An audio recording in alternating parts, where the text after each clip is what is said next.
Ramaphosa apologizes for not properly honoring Mam Winnie. Madikizela-Mandela will receive the highest honors and Ramaphosa will travel to Marikana with Malema. President Cyril Ramaphosa apologized to the late Winnie Madikizela-Mandela and her family for neglecting her and for the ANC's failure to honor her while she was still alive. He immediately announced that the ANC would consider bestowing on the struggle icon its highest award, Isithwalandwe Seaparankoe, an honor reserved for those who have made an outstanding contribution and sacrifice to the liberation struggle. Isithwalandwe, which literally means the one who wears the plumes of the rare bird, was traditionally bestowed only on the bravest warriors and those who distinguished themselves in the eyes of all the people for exceptional qualities of leadership and heroism.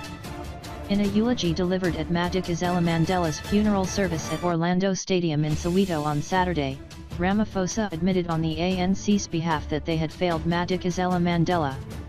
As we bid her farewell, we are forced to admit that too often as she rose alone. Too often, we were not there for her, he said. He said he felt pain when her elder daughter Zinani related her mother's suffering and how she lived a very difficult life. Zinani was overcome with emotions during the visit by the ANC top leadership prior to her burial. That statement and those tears have stayed with me since that day. Zinani's tears revealed Mam Winnie's wounds, Ramaphosa said. The ANC endured harsh criticism from different quarters for isolating Madikizela-Mandela before and after 1994. At the funeral, EFF leader Julius Malema took a swipe at the ANC and its former internal wing, the United Democratic Front, which he said dissociated itself from her during the apartheid era. Malema also claimed some ANC Women's League members had rejected her. Ramaphosa said now was the time to heal the wounds of the past. He appealed to Malema to realize that Madikizela-Mandela wanted unity and healing among all South Africans. She spoke of her deep desire for unity and the renewal not only of the movement that she loved dearly, but of the nation. She wanted a South African nation that would heal the divisions of the past and eradicate the inequality and injustice of the present, Ramaphosa said. Ramaphosa promised on Saturday that he would visit Marikana in Northwest to honor one of Madikizela-Mandela's wishes. Ramaphosa has not set foot in Marikana since 34 people, mostly mine workers, were shot dead by police on August 16, 2012, during a violent wildcat strike over wages at Lanmin's platinum mine, of which Ramaphosa was a non-executive director at the time. Mama, you are gone now. We were still supposed to do a lot of things together. I am going to go to Marikana without you, but I will be guided by your spirit. I know that Julius Malema, economic freedom fighters leader, will come with me so that we can heal the wounds of those in Marikana. He went on to say she stood alone as a bulwark against the apartheid regime, when she wiped away people's tears, carried their coffins and inspired violence-fatigued communities to carry on.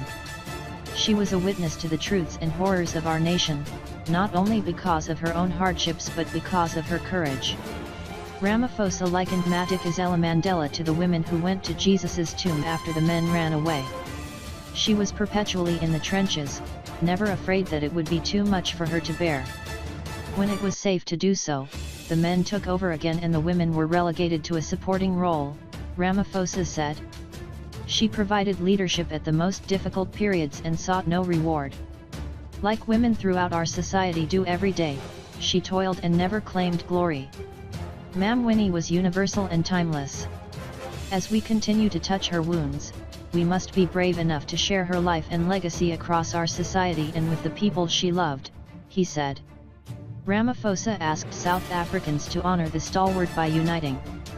Just as Mam Winnie has united us in sorrow, let us honor her memory by uniting in common purpose. Let us honor her memory by pledging here that we will dedicate all our resources, all our efforts, all our energy to the empowerment of the poor and vulnerable. Let us honor her memory by pledging here that we will not betray the trust of her people, we will not squander or steal their resources, and that we will serve them diligently and selflessly, he said. Like so many of people, she had lived with fear, pain, loss, and disappointment, and yet each day she rose with the nobleness of the human spirit. Apartheid authorities sought to denigrate her with bitter and twisted lies, but still she rose. They wanted to see her broken, with bowed head and lowered eyes, and weakened by soulful cries, but still she rose, Ramaphosa said. The president said Madikizela-Mandela might have died, but she was not gone, as she lived in the poor girl who still walks the dusty streets, in the domestic worker still fighting for the rights of her children, and the prisoner who regretted his choices. She also lived on in the black engineer who defied discrimination and built his career, in the social worker who tended the neglected and abused in society. She would live on in the Palestinian teenager who refused to stand by as he was stripped of his home, heritage, and prospects for peace, and in an African American woman still suffering prejudice, and in her organization, the ANC, as it sought the renewal and unity path that she aspired for. Let it go, make my body go, make our bodies high.